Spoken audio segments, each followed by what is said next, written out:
So far, Lethal Company is looking to be my scariest game of this year, and this game is terrifying, and when I say terrifying, I mean terrifying.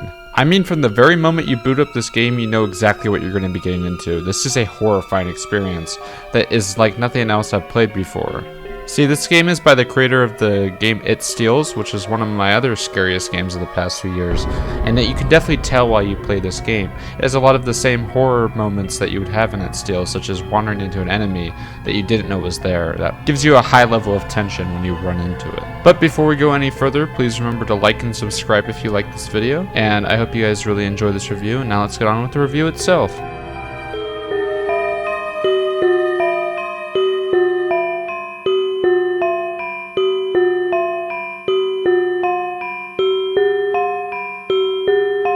The gameplay of Lethal Company is nothing short of horrifying. You play as a bunch of workers for a company simply known as The Company, which operates a mysterious and extremely dangerous business. See, in the game you are sent to random bases which you have to explore, each one of these being randomly generated as you play through them. See, some of these bases will be quite small, while others will be sprawling, seemingly endless mazes that you can easily get lost in.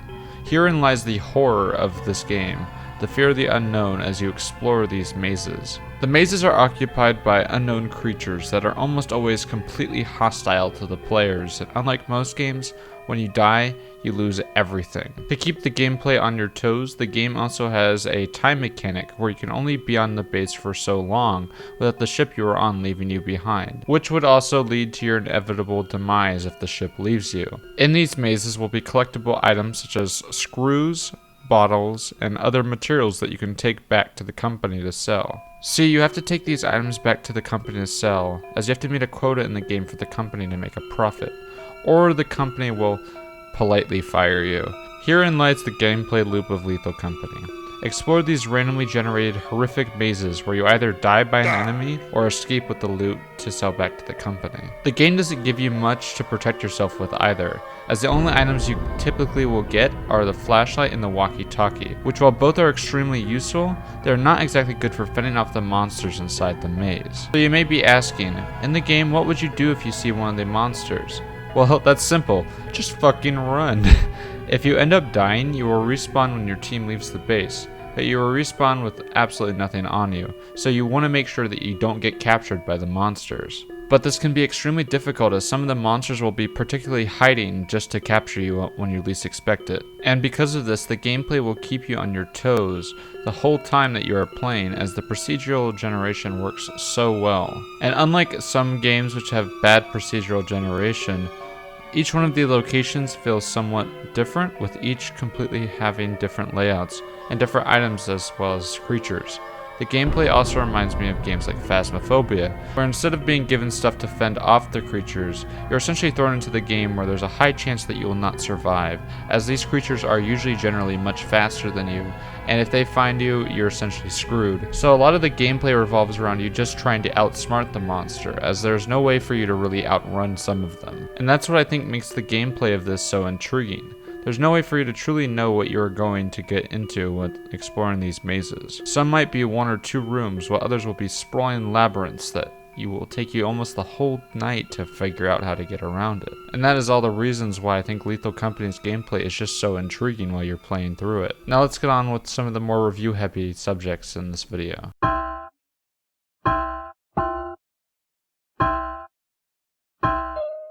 This game is without a doubt the scariest game I've played this year. I mean, this game builds tension unlike any other this year, as you have to worry about running into a monster no matter where you are in the space. I know when we were playing, we had to worry about things in the areas that were originally cleared due to the ceiling bugs, as they may be anywhere that we had cleared before, as they can usually go around the map and can just be waiting in random spots like a room that you had already went to beforehand. And this is because in the game the monsters use vents to get around, so you could eventually go to an area that you thought was once clear, and it might be filled to the brim with monsters such as the slime and the spider that were originally never there beforehand. And the darkness of the mazes doesn't help either, as when you are exploring you don't know what could be around the corner. I mean, there could be a slime or a spider waiting to take you to your death around every corner. Hell, you could be running away and there could be a turret in your pathway that could annihilate you as you try to make your escape from all the monsters in the hallways. The game gives off very similar vibes to games like Metroid Fusion.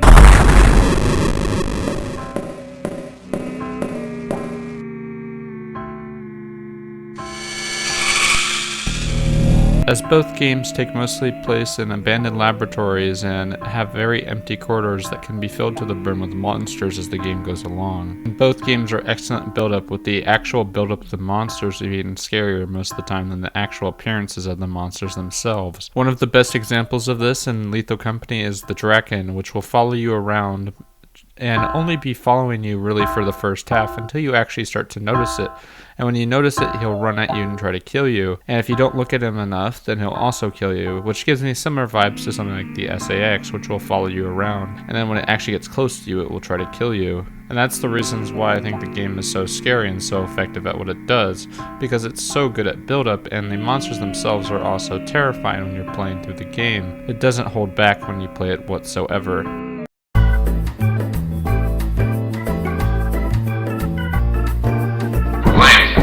Link? But Logan went that way and then he stopped talking, so don't be careful. Go.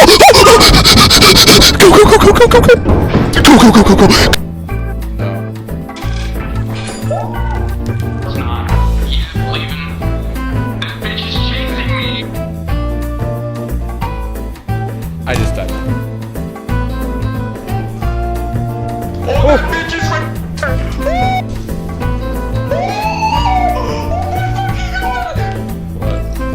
There's a fucking demon down there! It's coming up here! Will you fucking see it? Yes, I see it. What are you talking about?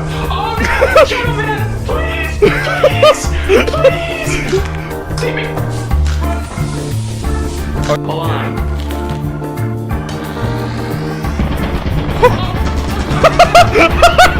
Yeah, that was just a joke. There's another loot bug. I'm not hitting it. Oh, shoot. I think you're hurt. I'm gonna hit it. I'm dead. I killed thing. Oh shoot! It's killing us all! It's killing us all! It's killing me! Wait, I'm coming. Has anyone heard Logan? No. Logan, come in. Logan?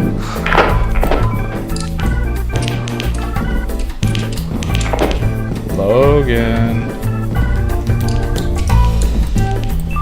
Bank? Like, you still there? Wink. Oh no! Okay. Oh my god! Kill it! Kill it! Kill it! And to answer this final question quickly and easily, yes, if you are thinking about buying this game, buy it. It's an extremely fun game. I have not had a moment of this game that I was bored while I was playing throughout the whole time. Even though there be pretty big gaps in between each monsters, usually there's just enough gameplay to keep the game interesting, and if you want to make the game more difficult, there's the other game modes such as the Eclipse and Flooded modes, which will usually have more monsters in them than the normal modes. And if you need even more difficulty when you're playing the game, there's the harder moons that you can play on, that you can get when you get more points.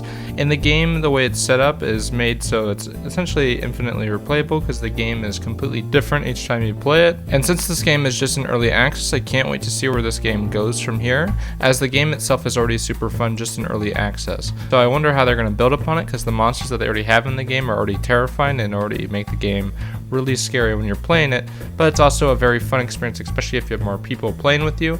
I'd highly recommend, if you can, to play with 4 people, because that is the most fun I had when playing it. The only people I would recommend not buy the game is if you don't have anyone to play this game with, it's not going to be that fun, because the proximity chat really makes this game, as you can tell from the clips. The game is still a very fun game if you're playing by yourself, but it's more of a very creepy experience than a fun one, if that makes sense. But when you're playing with others, you're kind of getting the best of both worlds. It's a very scary experience, but also extremely fun, as you have your friends to comfort you along the way, and it's also funny to hear like their screams of terror off in the distance. So now let's get on with my final thoughts.